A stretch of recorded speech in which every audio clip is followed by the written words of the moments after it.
Now let us begin with a big round of applause and a big welcome for the boy who found his way home.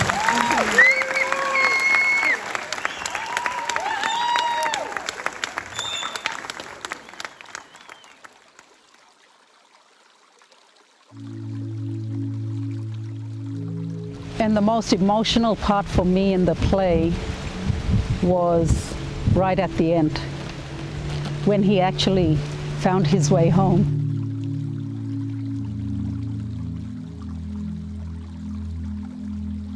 I am home. I am home. My name is Jillian Bowie. I am a Samsep and Zagreb woman from the islands of Erub and Mer in Zenadth Kes, also known as Torres Strait. I started my creative writing journey when I was in my early 40s. It just used to be just a hobby on the side. I was more interested in poetry, and I was like, I really want to publish up my poetry book. And one day I was driving to school to pick up my children. The Black and White team contacted me and they said, oh, you won the Black and White Fellowship. I said, oh, what? That's amazing. And because thinking it was my poetry. And they said, yeah, Bakir and B won. And I went, oh. And that's how my first published book came out, Bakir and B. Published back in 2012. It won the Black and White Fellowship. Bakir and B reached international acclaim. It was published in what they call the White Ravens catalogue. So then I self-published my second book called Bid Buai, which was a sequel to Bakir and B. The opportunity for the boy who found his way home just kind of fell in my lap, really. So now I'm entering into the theatre space. Got a phone call from Jimmy Barney, my nephew, who was working in collaboration with Grin and Tonic Theatre Troupe. They said, write a play, and it's mainly about, like, put it into different scenes and who are the characters, and the dialogue of the characters and all that. I wrote that play.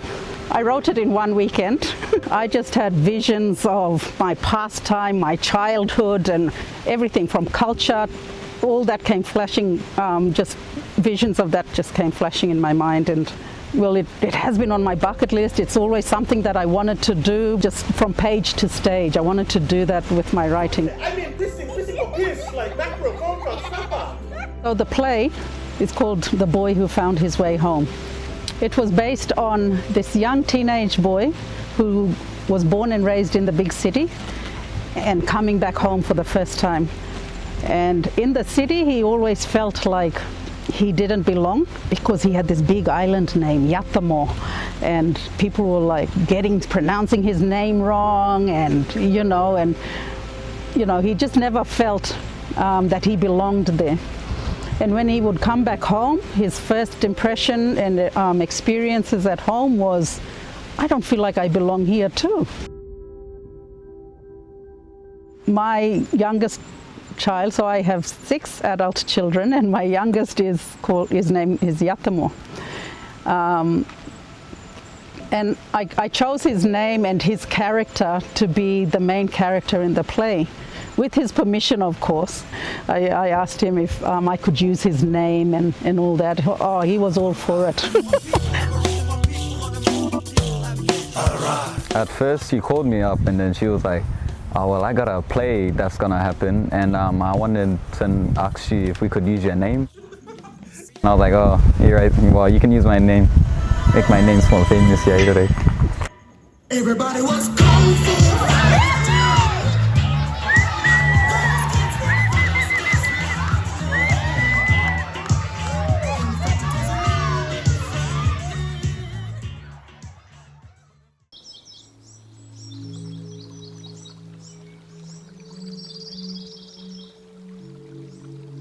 Just tell your story as it is.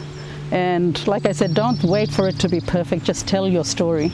She would tell me she was writing a story. Sometimes you would catch her outside, sitting outside on the porch balcony or in her office all the time writing. And then I'll try to go inside for asking something. Get up, go another way.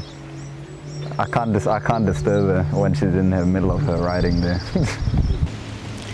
Storytelling for us has been a very significant part of us passing on culture, passing on our ancient knowledges. This is how we survived, for thousands of generations. It was through storytelling. For days after the play, the buzz was still in the air. Everyone was still talking about the play. One young person came up to us and said, I have a story to tell. I want to write a play, a high school student. And that's the impact that we wanted in community. Even if it's just one person, and then that ripple effect will take place. Initially, I wrote it for Torres Strait Islanders, for our community, to celebrate who we are. It captured every part of us as Torres Strait Islanders, and it captured our spirituality as well, our Christian faith. I could see that it was bringing back memories of the loved ones that have passed on, our old people.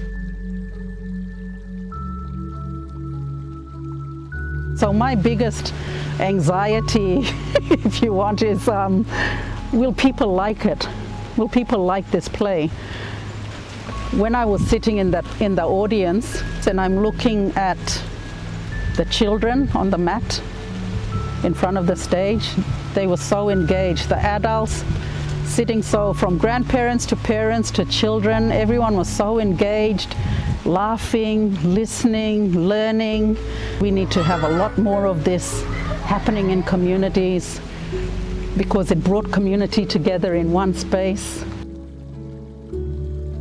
As a production, I would say that the first challenge was money, funding, because initially we wanted to take the play from TI to Badu and then out to Mer or Erub, because that's where the setting of the play is. It's out at Erub. But we only had enough funding to take it just out to Badu for one night and then come back again. The communities out there always missing out on stuff. They're always missing out on shows. Everything always happens in here on TI, and it was a bit rushed. We have 1 month to do this. It would have been awesome to have more cast, but with the limited funding, so we made it work with 2 actors who were playing like 3-4 different roles. So when I was writing, I had to make sure that the characters weren't on the stage at the same time, and because they had to run around the back and change into that different outfit and run back out. And we were set designer, artistic director, logistics, accommodation, airfares, all that stuff had to be taken into consideration. So having a bigger cast would have cost more money. They're thinking of taking it down to the mainland now, starting next year. So it's going to go to a couple of other places. And so we are in the process of working with funders to see if we can acquire some funding to take it down south. My advice to someone who wants to start but doesn't know where to begin would be that if you have a story to tell, that's a start. If you think you have a good story to tell, that's a start.